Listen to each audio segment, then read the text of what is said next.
La personalidad humana. Un hombre nació, vivió 65 años y murió. Pero ¿dónde se encontraba antes del 1900 y dónde podrá estar después de 1965? La ciencia oficial nada sabe sobre todo esto. Esta es la formulación general de todas las cuestiones sobre la vida y la muerte. Axiomáticamente podemos afirmar: el hombre muere porque su tiempo termina. No existe ningún mañana para la personalidad del muerto. Cada día es una onda del tiempo, cada mes es otra onda del tiempo, cada año es también otra onda del tiempo, y todas estas ondas encadenadas en su conjunto constituyen la gran onda de la vida. El tiempo es redondo y la vida de la personalidad humana es una curva cerrada. La vida de la personalidad humana se desarrolla en su tiempo, nace en su tiempo y muere en su tiempo.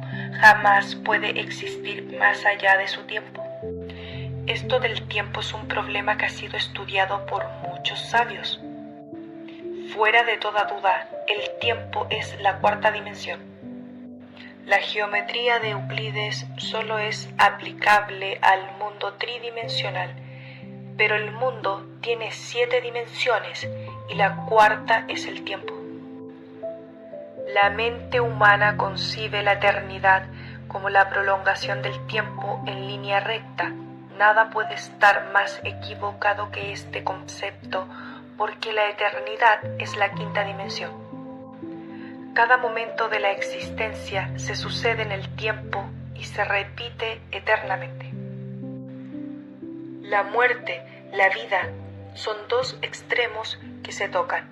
Una vida termina para el hombre que muere, pero empieza otra. Un tiempo termina y otro comienza. La muerte se halla íntimamente vinculada al eterno retorno. Esto quiere decir que tenemos que regresar a este mundo después de muertos para repetir el mismo drama de la existencia, mas sí. La personalidad humana perece con la muerte. ¿Quién o qué es lo que retorna? Es necesario aclarar de una vez y para siempre que el yo es el que continúa después de la muerte, que el yo es quien retorna, que el yo es quien regresa a este valle de lágrimas. Es necesario que nuestros lectores no confundan la ley del retorno con la teoría de la reencarnación, enseñada por la teosofía moderna. La citada teoría de la reencarnación tuvo su origen en el culto Krishna, que es una religión indostaní, de tipo védico, desgraciadamente retocada y adulterada por los reformadores. En el culto auténtico original de Krishna, solo los héroes, los guías, aquellos que ya poseen individualidad sagrada, son los únicos que se reencarnan. El yo pluralizado retorna, regresa, más esto no es reencarnación. Las masas, las multitudes retornan, pero eso no es reencarnación. La idea del retorno de las cosas y los fenómenos, la idea de la repetición eterna, no es muy antigua y podemos encontrarla en la sabiduría pitagórica y en la antigua cosmogonía del Indostán. El eterno retorno de los días y noches de Brahma, la repetición incesante de los kalpas, etc., están invariablemente asociados en forma muy íntima a la sabiduría pitagórica y a la ley de recurrencia eterna o eterno retorno. Gautama, el Buda, enseñó muy sabiamente la doctrina del eterno retorno y la rueda de las vidas sucesivas, pero su doctrina fue muy adulterada por sus seguidores. Todo retorno implica desde luego la fabricación de una nueva personalidad humana. Esta se forma durante los primeros 7 años de la infancia. El ambiente de familia, la vida de la calle y la escuela dan a la personalidad humana su tinte original característico.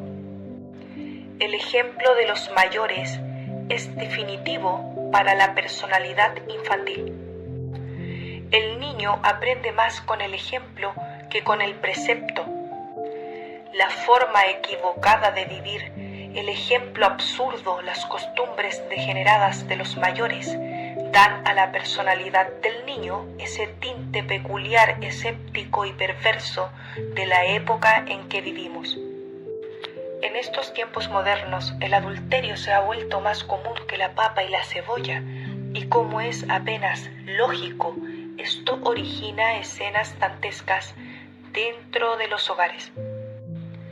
Son muchos los niños que por estos tiempos tienen que soportar, llenos de dolor y resentimientos, los látigos y palos del padrastro o de la madrastra. Es claro que en esa forma la personalidad del niño se desarrolla dentro del marco del dolor, el rencor y el odio. Existe un dicho vulgar que dice: el hijo ajeno huele a feo en todas partes. Naturalmente, en esto también hay excepciones, pero estas se pueden contar con los dedos de la mano, y sobran dedos. Los altercados entre el padre y la madre por cuestión de celos, el llanto y los lamentos de la madre afligida o del marido oprimido, arruinado y desesperado, dejan en la personalidad del niño una marca indeleble de profundo dolor y melancolía que jamás se olvida durante toda la vida. En las casas elegantes, las orgullosas señoras maltratan a sus criadas cuando éstas se van al salón de belleza o se pintan la cara. El orgullo de las señoras se siente mortalmente herido. El niño o la niña que ve todas estas escenas de infamia se siente lastimado en lo más hondo, ya sea que se ponga de parte de su madre soberbia y orgullosa o de parte de la infeliz criada vanidosa y humillada. Y el resultado suele ser catastrófico para la personalidad infantil. Desde que se inventó la televisión, se ha perdido la unidad de la familia. En otros tiempos el hombre llegaba de la calle y era recibido por su mujer con mucha alegría. Hoy en día ya la mujer no sale a recibir a su marido a la puerta porque está ocupada viendo televisión. Dentro de los hogares modernos, el padre, la madre, los hijos, las hijas, parecen autómatas inconscientes ante la pantalla de televisión. Ahora el marido no puede comentar con una mujer absolutamente nada, con los problemas del día, el trabajo, etc. Porque ésta parece sonámbula viendo la película de ayer, las escenas dantescas del Al Capone, el último baile de la nueva ola, etc. Los niños levantados en este nuevo tipo de hogar ultramoderno solo piensan en cañones, pistolas, ametralladoras de juguete para imitar y vivir a su modo todas las escenas dantescas del crimen, tal como las han visto en la pantalla de televisión. Es lastimoso que este invento maravilloso de la televisión sea utilizado con propósitos destructivos. Si la humanidad utilizara este invento en forma dignificante, ya para estudiar las ciencias naturales, ya para enseñar el verdadero arte regio de la madre natura, ya para dar sublimes enseñanzas a las gentes, entonces este invento sería una bendición para la humanidad, podría utilizarse inteligentemente para cultivar la personalidad humana. Es a todas luces absurdo nutrir la personalidad infantil con música arrítmica, inarmónica y vulgar. Es estúpido nutrir la personalidad de los niños con cuentos de ladrones y policías, escenas de vicio y prostitución, dramas de adulterio, pornografía, etc. El resultado de semejante proceder lo podemos ver en los rebeldes sin causa, los asesinos prematuros, etc. Es lamentable que las madres azoten a sus niños, les den de palos, les insulten con vocablos descompuestos y crueles. El resultado de semejante conducta es el resentimiento, el odio, la pérdida del amor, etc. En la práctica hemos podido ver que los niños levantados entre palos, látigos y gritos se convierten en personas vulgares, llenas de patanerías y faltas de todo sentido de respeto y veneración. Es urgente comprender la necesidad de establecer un verdadero equilibrio dentro de los hogares. Es indispensable saber que la dulzura y la severidad deben equilibrarse mutuamente en los dos platillos de la balanza de la justicia. El padre representa la severidad y la madre representa la dulzura. El padre personifica la sabiduría, la madre simboliza el amor. Sabiduría y amor, severidad y dulzura se equilibran mutuamente en los dos platillos de la balanza cósmica. Los padres y madres de familia deben equilibrarse mutuamente para el bien de los hogares. Es urgente, es necesario que todos los padres y madres de familia comprendan la necesidad de sembrar en la mente infantil los valores eternos del espíritu. Es lamentable que los niños modernos ya no posean el sentido de veneración. Esto se debe a los cuentos de vaqueros, ladrones y policías, la televisión, el cine, etc. Han pervertido la mente de los niños. La psicología revolucionaria del movimiento gnóstico, en forma clara y precisa, hace una distinción de fondo entre el ego y la esencia. Durante los 3 o 4 primeros años de vida solo se manifiesta en el niño la belleza de la esencia. Entonces el niño es tierno, dulce, hermoso en todos sus aspectos psicológicos.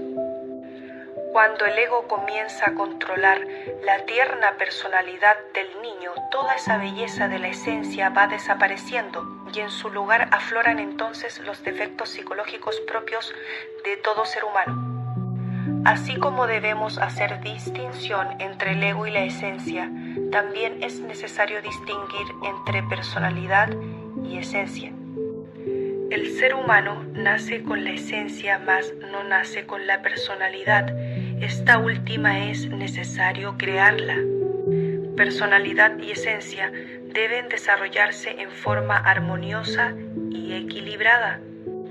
En la práctica hemos podido verificar que cuando la personalidad se desarrolla exageradamente a expensas de la esencia, el resultado es el bribón.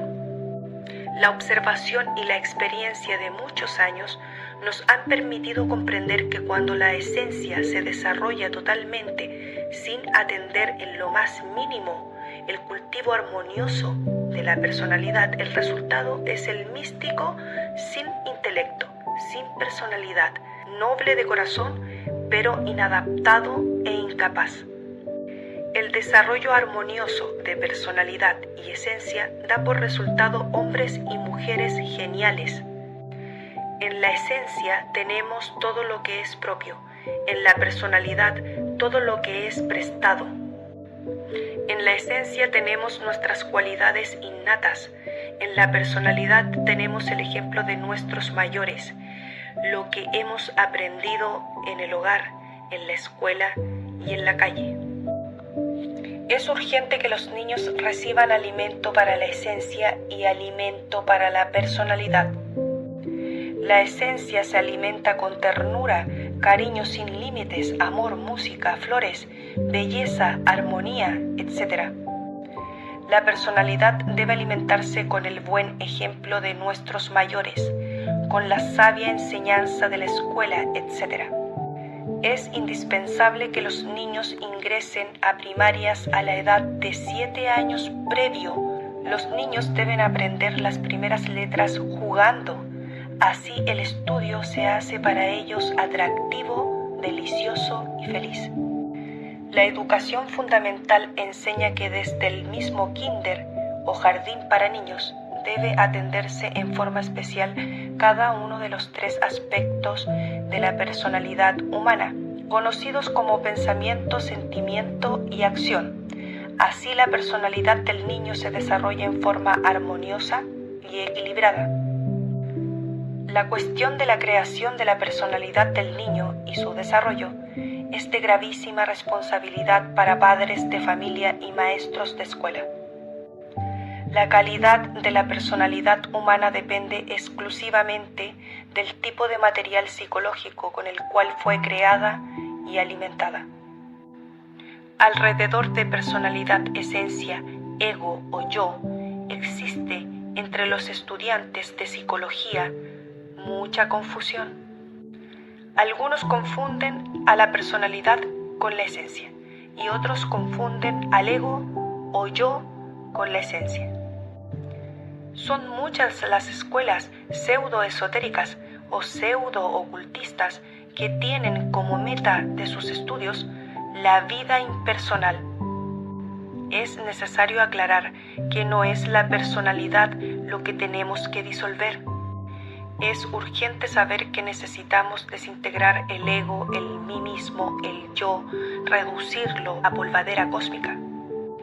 La personalidad es tan solo un vehículo de acción, un vehículo que fue necesario crear y fabricar. En el mundo existen Calígulas, Atilas, Hitleres, etc. Todo tipo de personalidad, por perversa que haya sido, puede transformarse radicalmente cuando el ego, el yo, se disuelva totalmente. Esto de la disolución del ego o yo confunde y molesta a muchos pseudoesoteristas. Estos están convencidos de que el ego es divino. Ellos creen que el ego o yo es el mismo ser, la monada divina, etc. Es necesario, es urgente, es inaplazable comprender que el ego o yo nada tiene de divino. El ego o yo es el Satán de la Biblia, manojos de recuerdos, deseos, pasiones, odios, resentimientos, concupiscencias, adulterios, herencia de familia, razas, nación, etc. Muchos afirman en forma estúpida que en nosotros existe un yo superior o divino y un yo inferior. Superior e inferior son siempre dos secciones de una misma cosa. Yo superior, yo inferior, son dos secciones del mismo ego. El ser divinal, la monada, el íntimo, nada tiene que ver con ninguna forma del yo. El ser es el ser, y eso es todo. La razón de ser es el mismo ser. La personalidad en sí misma solo es un vehículo y nada más. A través de la personalidad puede manifestarse el ego o el ser. Todo depende de nosotros mismos. Es urgente disolver el yo, el ego, para que solo se manifieste a través de nuestra personalidad la esencia psicológica de nuestro verdadero ser. Es indispensable que los educadores comprendan plenamente la necesidad de cultivar armoniosamente los tres aspectos de la personalidad humana. Un perfecto equilibrio entre personalidad y esencia, un desarrollo armonioso del pensamiento, emoción y movimiento, una ética revolucionaria constituyen los basamentos de la educación fundamental.